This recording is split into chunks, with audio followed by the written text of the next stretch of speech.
Welcome to Supriya classes और मैं हूं आपका दोस्त रोहित। चलिए स्टार्ट करते हैं। आज हम एक नया सीरीज स्टार्ट कर रहे हैं जिसका नाम है ट्रिग्नोमेट्री। ट्रिग्नोमेट्री में हम क्या है, एक सीरीज स्टार्ट करेंगे जिसमें कि आपको एक बेसिक से लेके बहुत ही बेसिक से आप जीरो से लेकर आप बहुत ही एडवांस तरीके के क्वेश्चन करेंगे, जिसमें कि पहले हम ट्रिग्नोमेट्री समझते हैं, ट्रिग्नोमेट्री के बाद फिर ज्योमेट्री होगी, उसी के बाद ऐसे ही मेंसुरेशन वगैरह सारी चीजें चलती जाएंगी। तो एडवांस में आपको इतना अच्छे से समझ में आने वाला है, इतना अच्छे से आप एडवांस को समझने वाले हैं, एक एक चीज को बहुत ही डिटेल्स में। तो आप इसमें सिर्फ बने रहिए, हर एक वीडियो को वॉच कीजिए, अच्छे से समझिए, नोट्स बनाइए उसके, फिर आप देखिए कि क्वेश्चन कितने आसानी से हो सकते हैं। क्वेश्चन बहुत ही प्यारे तरीके से, बहुत ही अच्छे तरीके से क्वेश्चन होंगे। आपको इतना मजा आएगा इस चीज को समझने में। अगर आप रटने वाले, सिर्फ रटने वाले बच्चे नहीं होने चाहिए जो रटते हैं।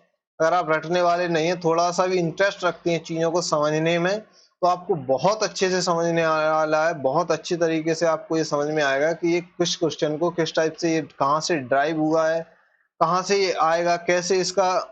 इसीलिए मैं इसको अगर ट्रिग्नोमेट्री ना कह के ऑपरेशन ऑफ ट्रिग्नोमेट्री कहूँ तो ज्यादा अप्रोप्रिएट होगा, क्योंकि एक एक चीज का ऑपरेशन किया जाएगा, समझा जाएगा ये चीज आई कहाँ से है, किस टाइप से ये बन रहे हैं, क्या हो रहा है इसमें, क्या नहीं हो रहा है। ये सारी चीजें आपको इसमें समझने में आने वाली हैं। तो आप इसको शेयर कर दीजिए और सब्सक्राइब कर लीजिए, आपको पर डे एक वीडियो मिल जाया करेगा। तो चलते हैं फर्स्ट स्लाइड पे अपनी। तो ट्रिग्नोमेट्री में आपको बेसिक चीजों की नॉलेज होनी जरूरी है। बेसिक चीजों का मतलब मेरा ये है, बहुत बेसिक सी चीजें हैं जो अब तक आपने पढ़ी तो होंगी, लेकिन उनको समझी नहीं होंगी। ज्यादातर चीजें उनमें रट ली होंगी आपने, जैसे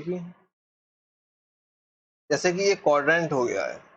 अब ये क्वाड्रेंट हो गया है, तो इस क्वाड्रेंट में आपने चीजों को रट लिया होगा, ज्यादातर चीजों को, कि ये इसमें प्लस का होता है, ये माइनस में होता है। ये क्यों होता है? जैसे हमारा ये एक्स है, इसको एक्स प्लस मानते हैं हम, ये इधर x माइनस मानते हैं, इधर बाई है इसको बाई प्लस मानेंगे, और इधर ये बाई है इसको बाई माइनस मानेंगे। ओके, ये बाई प्लस हो गया, बाई माइनस, एक्स प्लस और एक्स माइनस।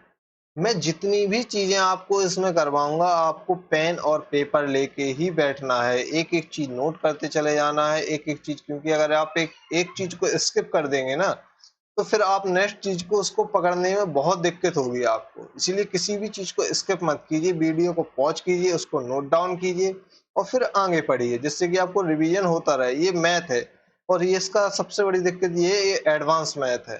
एडवांस में चीजें एक से दूसरी चीज बिल्कुल कनेक्ट होती है। जब आप एक चीज को स्किप कर देंगे तो दूसरी चीज आपको बिल्कुल समझ में नहीं आने वाली है, इस चीज की मैं गारंटी देता हूँ।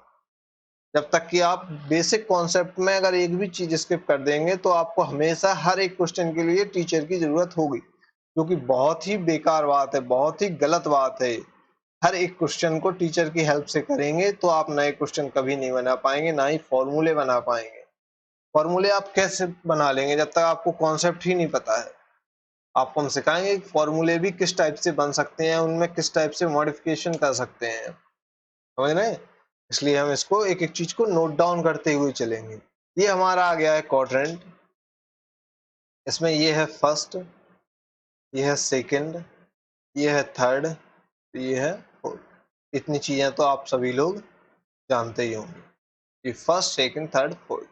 अब आप एक चीज देखेंगे, इसमें प्लस माइनस कैसे आता है। तो आप इसमें एक चीज देखेंगे, इसको हम हमेशा निर्देशांक जिसको बोलते हैं, कोऑर्डिनेट्स को, इसको एक्स और वाई में रखते हैं। किस में रखते हैं? एक्स और वाई में। जब हम इनको एक्स और वाई में रखते हैं, तो यहाँ पे हम यहाँ पे ले लेते हैं सपोज इसको एक्स और ये वाई। तो आप इस वाली जगह में फर्स्ट में देख रहे होंगे, इसमें क्या है? एक्स प्लस है, यानी कि तो हम क्या रख देंगे? प्लस रख देंगे। वाई क्या है? प्लस है, तो इसमें हम प्लस रख देंगे। यानी कि इसमें एक्स और वाई दोनों ही क्या है? प्लस है। नेक्स्ट वाले में आते हैं, इसमें क्या है? इसमें x माइनस का है तो माइनस का रख देंगे, और y किसका है? प्लस का, तो y किसका है? प्लस का, तो प्लस में रख देंगे। थर्ड वाले में आते हैं, इसमें क्या है? x भी माइनस का है और y भी माइनस का है, तो इसमें x और y दोनों ही माइनस के हो जाएंगे। नेक्स्ट वाले में आते हैं, तो इसमें क्या है? x प्लस का है और y माइनस का है, तो इसमें प्लस और माइनस हो जाएंगे। ये इसलिए इसमें एक प्लस एक माइनस का आता है, जो कि आप इस यहाँ पे देख सकते हैं। ओके, इतनी बात समझ में आई आपको? ओके। अब इसमें क्या होता है, एक चीज तो आपको ये इसकी नॉलेज होनी चाहिए, इसको में बहुत सारी चीजें हैं, इसमें सिर्फ इतना नहीं है। हम जैसे जैसे आगे बढ़ते जाएंगे वैसे वैसे आपको बताते जाएंगे कि इसमें क्या क्या चीजें हैं जो आपको ध्यान रखनी है, कैसे ये आती हैं। एक साथ में तो पॉसिबल ना आपके लिए समझना है और ना मेरे लिए बताना है, इसलिए एक एक चीज को बहुत ही अच्छी तरीके से करते चले जाएं। अब ये हो गया है हमारा। अब इसके बाद हमें एक और दूसरी चीज की नॉलेज होनी बहुत जरूरी है, जो कि हमारा है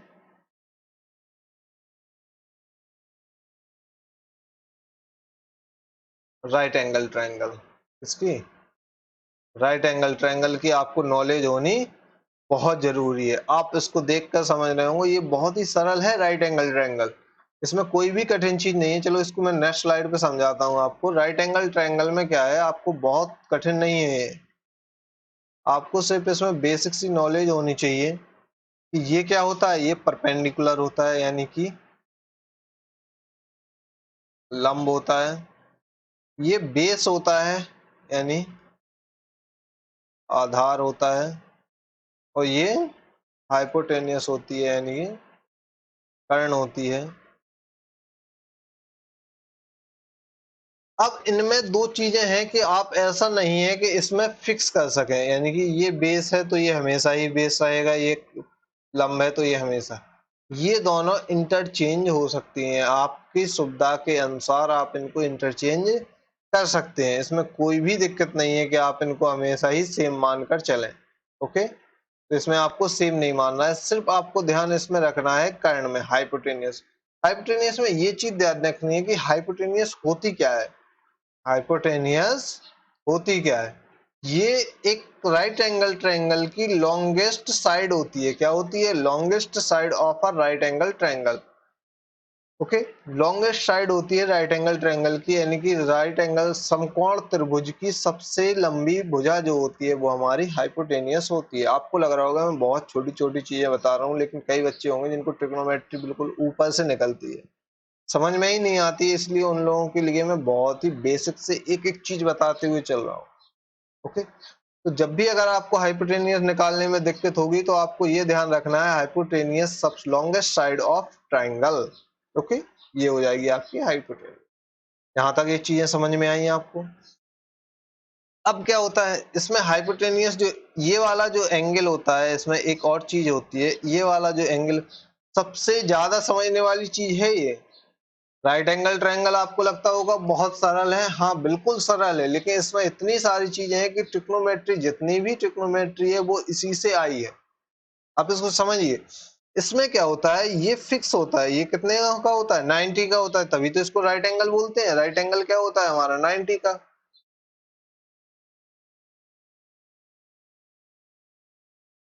इसमें ये क्या होता है, 90 का, ये आपको जानते हो।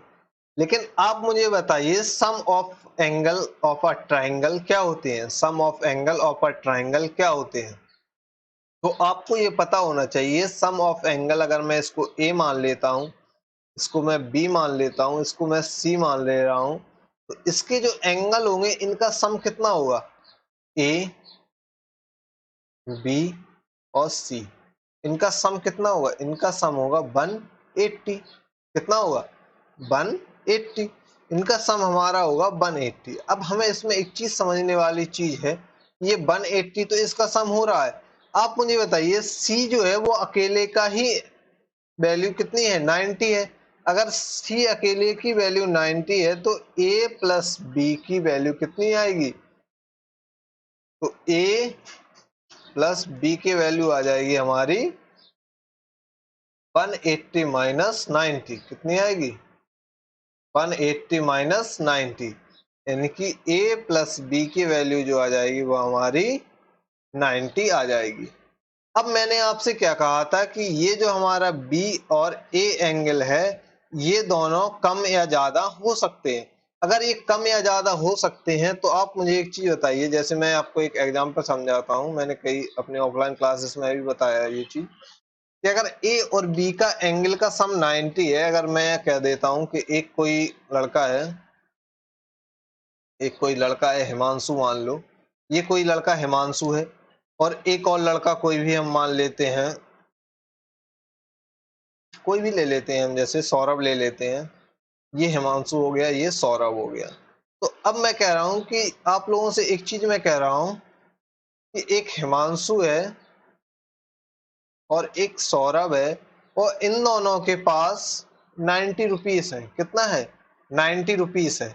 अगर मैं ये कह रहा हूँ हिमांशु और सौरभ दोनों को मिलाकर इन दोनों के पास 90 रुपीस है, तो आप मुझे क्या ये बता सकते हैं कि अकेले हिमांशु के पास कितने रुपए होंगे? कई लोगों के दिमाग में तुरंत आया होगा 45 होंगे। नहीं, मैंने ये कब कहा है कि उनके पास आधे आधे हैं? नहीं कहा ना मैंने ये कहा इन दोनों को ऐड करने पे 90 रुपीस हो रहा है। आप मुझे ये बताइए कि इस हिमांशु के पास कितने रुपए हैं? तो आप ये नहीं बता पाएंगे, कैसे भी नहीं बता पाएंगे। आपको जब तक मैं ये ना बता दूं कि इसके पास कितने हैं और इसके पास कितने हैं। हो सकता है इसके पास 45 हो, इसके पास भी 45 हो सकता है इसके पास 30 हो, इसके पास 60 हो सकता है इसके पास 60 हो, इसके पास 30 हो सकता है इसके पास 0 हो, इसके पास अकेला 90 हो। कुछ भी पॉसिबल हो सकता है ना। ये चीज बहुत ध्यान से समझना, इसी से हम सारे क्वेश्चन आगे करेंगे। एक भी चीज बकवास नहीं है जो आपको लगे अगर कि ये क्या समझा रहे हैं। अब देखिए बेस बनता कैसे है। बेस आपको समझ में नहीं आता है कि ये कब बन गया है, लेकिन बेस बनता है जब भी उस पर कोई हम चीज की क्वेश्चन कर सकते हैं। जब तक बेस नहीं होगा तब तक उस पर मंजिल नहीं बना सकते हैं, समझ रहे? तो आप ये चीज नहीं बता सकते हैं। अगर मैं दो लोगों की मैं ऐड करके सीधा बता रहा हूं कि 90 है, तो आप कभी भी ये सेपरेट नहीं बता सकते हैं जब तक कि मैं ये ना कह दूं कि इसके पास 1/3 है या इसके पास 1/2 है। ऐसे जब तक मैं ना कह दूं, जब तक आप ये डिफाइन नहीं कर सकते हैं कि इनके पास अलग अलग कितने रुपए होंगे, कभी डिफाइन नहीं कर सकते। समझ रहे हैं? इतनी बात समझ में आई आपको? तो यहाँ पे आप ये कैसे कह सकते हैं कि ए और बी जो है इन दोनों के पास अगर 90 है, यानी कि एंगल ए और एंगल बी अगर 90 है, एंगल ए और एंगल बी का सम अगर 90 है, तो आप क्या बता सकते हैं कि ए एंगल कितना होगा, बी एंगल कितना होगा? कभी नहीं बता सकते हैं। तो हमारे अगर उसने कह दिया है मुझे, एक चीज तो फिक्स हो गई इसमें C90 है, तो उसको हम दिमाग से निकाल देंगे। अब हमें सिर्फ दो चीजें याद रखनी है कि एक एंगल ए बचा है, एक एंगल बी बचा है। उन दोनों का सम 90 है। ए कितना है, बी कितना है, मुझे कुछ नहीं पता। ए और बी का सम 90 है।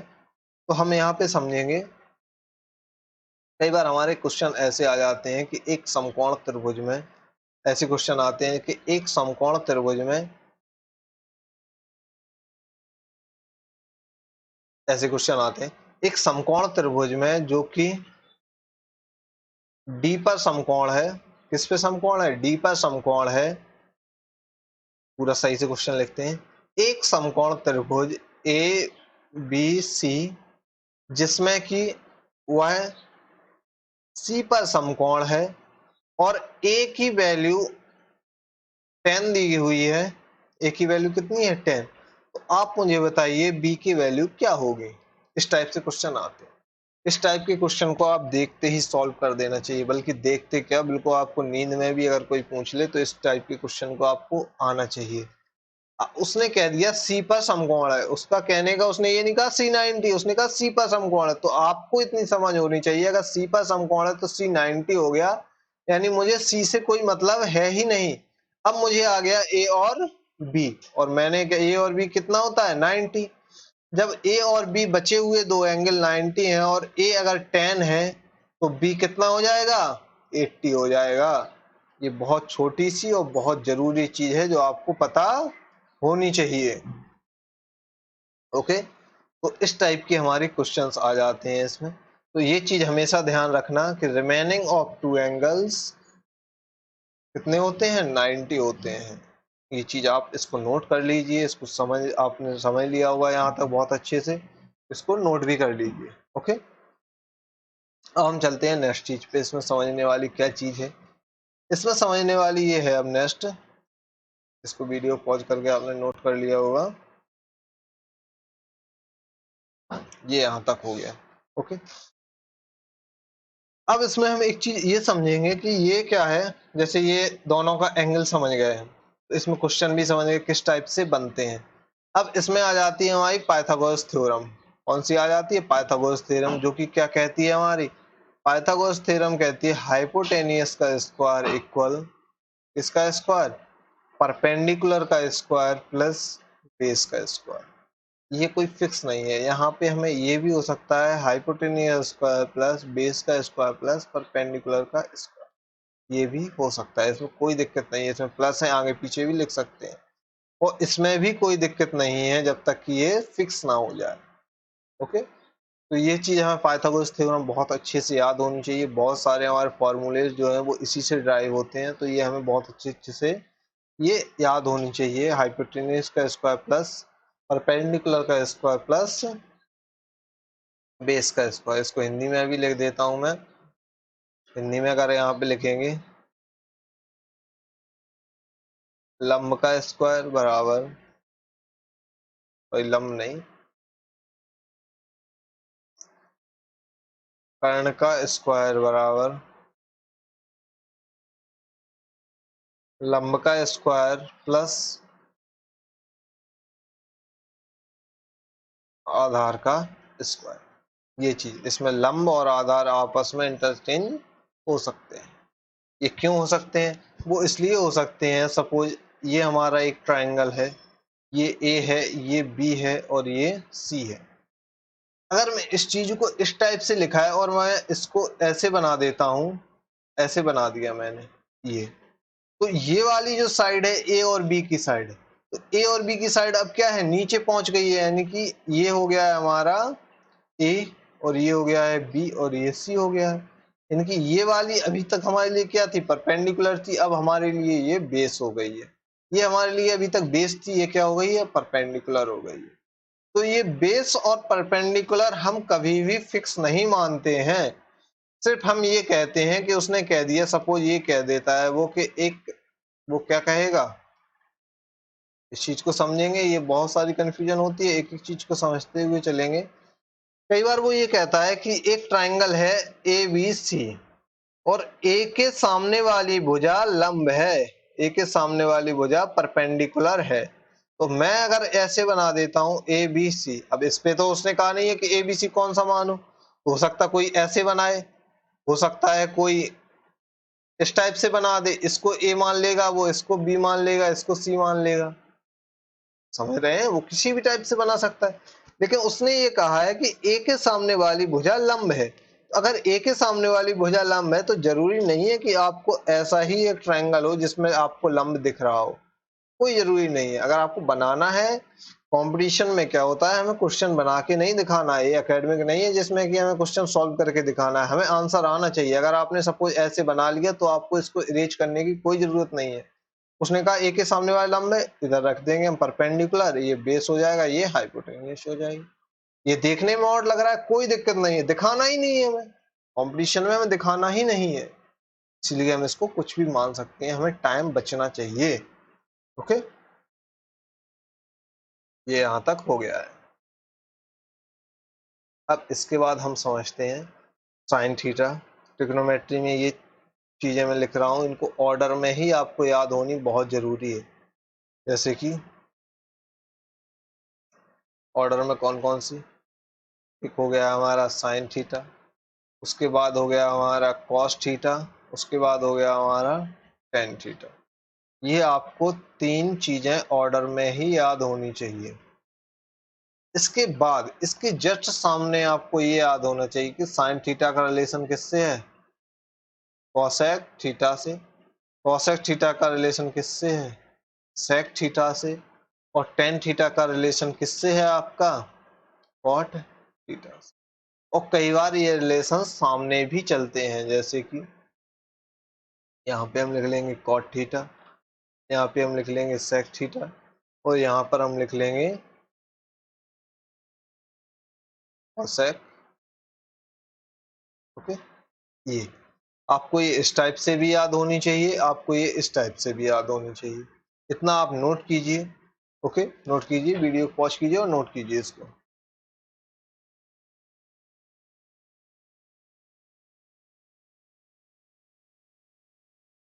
नोट कर लिया इसको। अब हम इसमें चलते हैं, ये चीजें आ गई हैं आप। अब हम इसमें चलते हैं basic question of trigonometry. Basic question कौन से हैं हमारे, क्वाड्रेंट वाले। तो क्वाड्रेंट में अब थोड़ा सा क्वाड्रेंट समझ सकते हैं। क्वाड्रेंट में क्या होगा, ये जो साइन कॉस टेन जो लिखवाए थे मैंने, ये जो 6 थे ये ऑल इसमें पॉजिटिव में होंगे, यानी फर्स्ट क्वाड्रेंट में ये सभी पॉजिटिव में होंगे। ये क्यों होंगे ये भी बताऊंगा, मैं बाद में बताऊंगा आपको। सेकंड, थर्ड एंड फोर्थ, कोई भी चीज आपको रटना नहीं है, मैं सब बताऊंगा क्यों होंगे ये फर्स्ट, सेकंड, थर्ड और फोर्थ। फर्स्ट में ऑल पॉजिटिव होते हैं, सेकंड में साइन थीटा पॉजिटिव होगा, और इसी का रिलेशन मैंने किससे बताया था, साइन थीटा का किससे, कोसेक थीटा का, कोसेक थीटा से, तो कोसेक थीटा भी इसमें पॉजिटिव हो जाएगा। तो क्या होगा,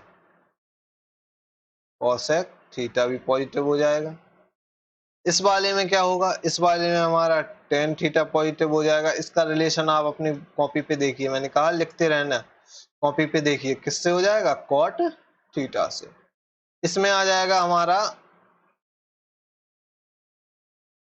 कॉस थीटा, तो इसका रिलेशन किससे हो जाएगा हमारा, सेक थीटा से। ये हो गया। अब हम इसमें एक चीज समझते हैं, ये तो हम इसको नोट कर लेंगे। इसको नोट करने के बाद अब हम नेक्स्ट चीज ये समझते हैं, ये जो हमारे क्वाड्रेंट होते हैं, अगर कोई भी एंगल है, ये जो एंगल बना हुआ है, एंगल किससे बनता है, एंगल के लिए अगर एंगल की परिभाषा पूछी जाए तो आपका एंगल के लिए टू लाइंस होनी चाहिए, उन्हीं के बीच के जो, जैसे ये है, ये ए है, और यहाँ से एंगल कोई बनना स्टार्ट करता है, जब ये इस पे ही एंगल बनेगा। पहले मैं इसको अलग अलग कलर से दिखा देता हूँ आपको।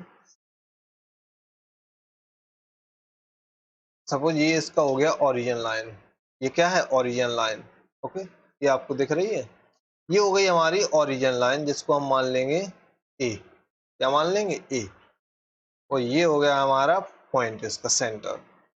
अब हम इसमें क्या करेंगे कि आपने इस ओरिजिन लाइन से क्या किया है, एक एंगल बनाना स्टार्ट किया है। अगर ये दूसरी लाइन जो होगी, वो दूसरी लाइन अगर इसी एंगल पे बिल्कुल होगी, तो हमारा एंगल कितना हो गया है, 0।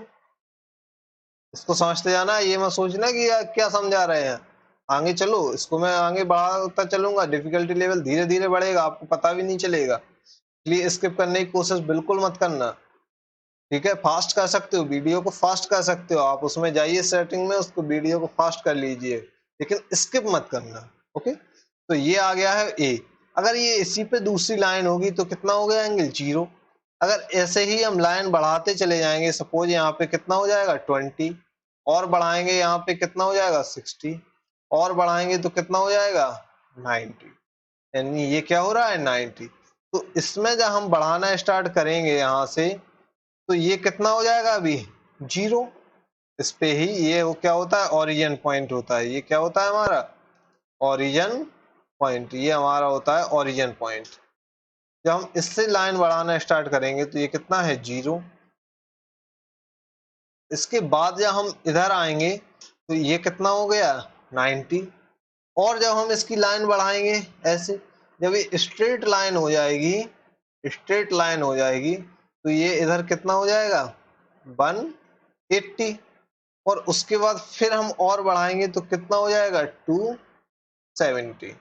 उसके बाद फिर हम जब और बढ़ाएंगे तो हम पूरा एक सर्कल ले लेते हैं, तो फिर हम जब उसी लाइन पर आ जाएंगे तो कितना हो जाता है 360, कितना हो जाएगा 360। समझ रहे इतनी चीज, 360 और 0 में अब आप कहेंगे कि अंतर क्या है, जब उसी लाइन पे 0 भी हो रहा है तो उसी लाइन पे 360, तो आप जब एकेडमिक में पढ़े होंगे, मुझे नहीं पता आपको ये पता होगा या नहीं, जब इस टाइप से मैं इधर एक पॉइंट बना दूं और इधर लिख दूं तो इसको बोलते थे हम 0 एंगल, कितना, इसको हम बोलते थे 0 एंगल। लेकिन अगर डिनोट तो ऐसे ही करेंगे 360 को, तो उसको डिनोट करने के लिए हम इस पे एक एंगल का ऐसे सर्कल बना देते थे। अब ये 0 नहीं होगा, अब ये कितना हो जाएगा 360, क्योंकि इसने बताई है कि ये जो ए लाइन है वो पूरी घूम के उसी पे आ गई है, तो ये कितना हो जाएगा 360। अब इसमें नोट करने वाली ये चीज है कि ये जो 0 और 360 की, जब चलो ठीक है वो तो मैं मान लेता हूँ, 0 और 360 जब एक ही पॉइंट पे हो रहे हैं, एक ही पॉइंट पे 0 और 360 हो रहे हैं, तो क्या हम 0 की जगह 360 या 360 की जगह 0 लिख सकते हैं कहीं भी क्वेश्चन में? बिल्कुल लिख सकते हैं। अब आप देखेंगे, मैं आपको एक क्वेश्चन देता हूँ, क्वेश्चन मैंने दिया है साइन 720 कितना दिया है साइन 720 साइन 720 दिया है तो साइन 720 की वैल्यू आपको फाइंड करनी है। आपको वैल्यू अभी मैं लिखवा दूंगा, ये मैं सिर्फ आपकी प्रीवियस नॉलेज चेक करने के लिए बता रहा हूँ कि इसको आप फाइंड कैसे करेंगे। अभी मैं सारी वैल्यू लिखवाऊंगा लेकिन सिर्फ मैं आपको थोड़ा सा प्रीवियस कितनी नॉलेज है आपने ये चेक करने के लिए। तो साइन 720 की आपको वैल्यू फाइंड करनी है, लेकिन मैंने ये फॉर्मूला आपको बताया है, ये मेरा खुद का है कि 360 जहां भी होगा वहां जीरो हम इसको पुट कर सकते हैं। 360 जहां भी होगा वहां पे हम जीरो इसको मान सकते हैं। तो आप मुझे एक चीज बताइए, ये जो 720 है इसको हम अपना दिमाग लगा के 360 इंटू टू भी तो लिख सकते हैं, लिख सकते हैं या नहीं। तो साइन 360 इंटू टू को, और ये 360 को हम यहाँ पे जीरो मान लेंगे और जीरो में टू का इंटू करेंगे तो साइन जीरो ही आएगा। और जब ये साइन जीरो ही आ रहा है, साइन जीरो ही आ रहा है इसमें, तो फिर साइन जीरो की वैल्यू कितनी होती है जीरो। एक सेकंड में आंसर निकल आया। अब आप ये करेंगे, आप फिर करते इसको करते 360 प्लस एक। अब जब आप एक चीज एक बार सीख जाएंगे ना तो आपको सीधा सा यहीं पे आपको दिख जाएगा, अच्छा ये 720 है मतलब ये 360 का मल्टीपल है। जब 360 जीरो है तो उसका मल्टीपल भी जीरो ही होगा। जब इसका जीरो है यानी कि तुम्हें किसकी वैल्यू निकालनी है साइन जीरो की। साइन जीरो की वैल्यू कितनी होती है, आंसर, तुरंत आंसर। ये तो चलो ठीक है। अब मैं दूसरा क्वेश्चन दे देता हूं, जैसे मैं यहाँ पे दे दे रहा हूं आपको 10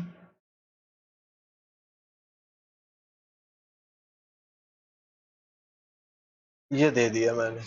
इसको कैसे करेंगे आप, इसको करने के लिए आप फिर से वही चीज करेंगे कि आप क्या करते होंगे 10 360 प्लस 30 ये करते होंगे आप।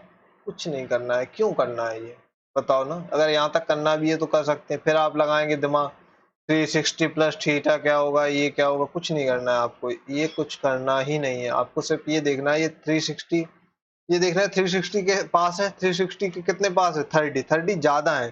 अगर ये 30 ज्यादा है तो हम इसको सिर्फ 360 को क्या मान लेंगे जीरो। अगर 360 जीरो हो जाएगा तो बचा कितना 30, यानी कि क्या बचा 1030। तो 1030 की वैल्यू कितनी होती है 1/√3। ये सारी वैल्यू मैं अभी लिखवा दूंगा आपको, समझ रहे। तो इस टाइप से हम इन क्वेश्चनों को समझेंगे। आज हम इस क्वाड्रेंट के कुछ क्वेश्चन समझ लेते हैं, उसके नेक्स्ट वीडियो में। अभी ये वीडियो छोटा ही रखते हैं जिससे कि आपको समझ में आ सके और आप इसको शेयर कर सकें, इससे जुड़ सकें, और फिर हम इसको समझेंगे अच्छे से। तो ये हो गया है। अब इसमें क्या होता है, हमारा ऑल पॉजिटिव होते हैं, इसमें साइन और कॉसेक पॉजिटिव होता है, इसमें टेन और कॉट पॉजिटिव होता है, और इसमें क्या होते हैं कॉस और सेक पॉजिटिव होता है। ओके, ये यहाँ तक समझ में आ गई आपको यहाँ तक बात। अब हम इसको निकालते कैसे हैं, क्वेश्चन कैसे निकालते हैं, तो इसके लिए हम आज एक टेबल और लिख लेते हैं जिससे कि आप इसको लर्न कर सकें। चाहूँ तो टेबल आपको मैं दे भी सकता हूँ डायरेक्ट, थोड़ा सा वेट कीजिए।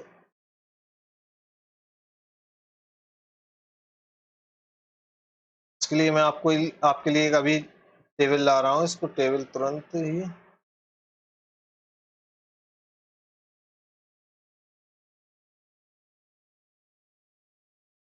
जैसे कि आप टेबल क्या है इसको लर्न कर लीजिए अच्छे से, इसको लर्न करना पड़ेगा आपको। जब तक आप इसको लर्न नहीं करेंगे आपको ये समझ में नहीं आने वाली है। ओके, तो ये आ गई है हमारी टेबल। इस टेबल को आप नोट कर लीजिए, अच्छे से समझ लीजिए इसको, ये किस टाइप से आपको लर्न करनी है, समझनी है। इसमें समझा भी देता हूँ मैं थोड़ा सा आपको। देखो, पहली लाइन करनी है, साइन जीरो की वैल्यू कितनी होती है जीरो। साइन, और यहाँ पे लेंगे साइन 30 की वैल्यू कितनी होती है 1/2। साइन 45 की वैल्यू कितनी होती है 1/√2। साइन 60 की वैल्यू कितनी होती है √3/2। इसकी अब सिर्फ आपको एक ही लर्न करनी है, सिर्फ ये लाइन आपको लर्न हो जाएगी। अब इसके बाद आप देखेंगे ये जो साइन जीरो की वैल्यू है वही कॉस 90 की वैल्यू है, यानी कि इसकी, ये इसकी है, ये इधर आ गई, ये दोनों सेम ही रहेंगी, ये इसकी वैल्यू हो जाएगी और ये ये कोई नई चीज नहीं है आपको, लेकिन फिर भी बताना जरूरी है कुछ लोगों को अगर पता ना हो। ये हो गया यहाँ तक। अब आप लोग ये करके, अब इसके बाद हमारा ये अभी हम फॉर्मूले लिखवाएंगे, उसमें आ जाएगा हमारा टेन थीटा बराबर होता है sine theta upon cos theta, ये होता है। जब टेन थीटा बराबर sine theta upon cos theta होता है तो आप मुझे बताइए टेन जीरो की वैल्यू कितनी होगी। टेन जीरो की वैल्यू अगर मैं यहाँ से निकालूं टेन जीरो की, तो क्या हो जाएगा sine zero upon cos zero. तो साइन जीरो की वैल्यू क्या है, जीरो है, और वन और डिवाइड में कॉस जीरो की वैल्यू क्या है, वन है।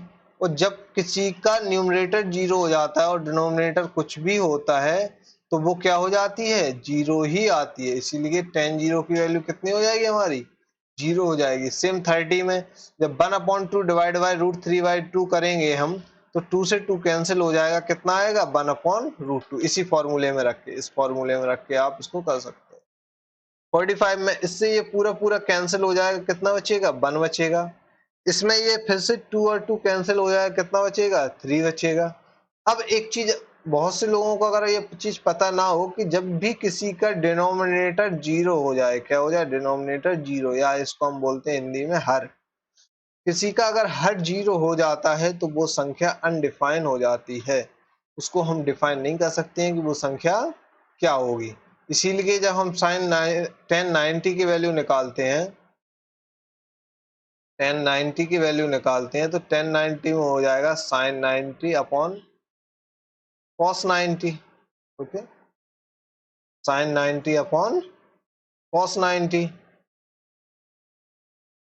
तो जब साइन 90 अपॉन कॉस 90 ये हो रहा है तो आप एक चीज देख सकेंगे कि हम साइन 90 की वैल्यू कितनी है 1, और कॉस 90 की वैल्यू कितनी है 0, और इसमें डिनोमिनेटर यानी हर कितना हो गया 0। जब हर 0 हो जाएगा तो ये वैल्यू कितनी आ जाएगी अनडिफाइंड, यानी इसको हम डिफाइन नहीं कर सकते हैं। तो यही है अनडिफाइंड वैल्यू यहाँ पे आ गई। ये चीज आपको समझ में आई है चीजें आपको, इसको यहीं से नोट कर लीजिए। और इसके आगे मैं एक और चीज बता देता हूँ आपको, ये फॉर्मूले में अभी लिखवाऊंगा जब आपको अच्छे समझ में आ जाएगा ये। तो यहाँ तक आप इसको नोट कर लीजिए, और आज का वीडियो हम यहीं तक रखते हैं। उम्मीद है आप लोगों को इतनी चीजें समझ में आई होंगी। अगर थोड़ा सा भी बोरिंग लग रहा है तो कोई बात नहीं, नेक्स्ट वीडियो से हम इसको अच्छे से समझेंगे। थोड़ा डिफिकल्टी लेवल, आपको बोरिंग लगने का मतलब ये है कि आपने प्रीवियस क्लासों में अच्छे से पढ़ा है, सिर्फ ये वजह है। लेकिन ऐसा नहीं है कि यही सारी चीजें चलती रहेंगी, अभी बहुत अच्छे क्वेश्चन इसमें चलेंगे, बहुत अच्छे तरीके के क्वेश्चन आएंगे जो कि आप लोगों को नहीं आते होंगे, और आते भी होंगे तो उनको बहुत लेंथी तरीके से आप सॉल्व करते होंगे। इसीलिए हम क्या करेंगे, इसको बहुत शॉर्ट तरीके से सॉल्व करने की कोशिश करेंगे। ये टेबल आप नोट कर लीजिए। ओके, ये टेबल नोट कर लीजिए, इसको मैं कल मुझे याद होनी चाहिए, और आपके टेबल या जहां भी आप पढ़ रहे हैं वहां पे ये रजिस्टर आपका एक कॉपी यहाँ पे रखी होनी चाहिए, जिससे कि आपको ये चीजें समझ में आ सके। ओके, आज यहीं तक रखते हैं, अपने दोस्तों को शेयर कर दीजिए। ये सारी क्लासेस आपको बहुत ही बेनिफिशियल होने वाली हैं, तो आप इसको पढ़ते रहिए और अपना ध्यान रखिए। Thank you.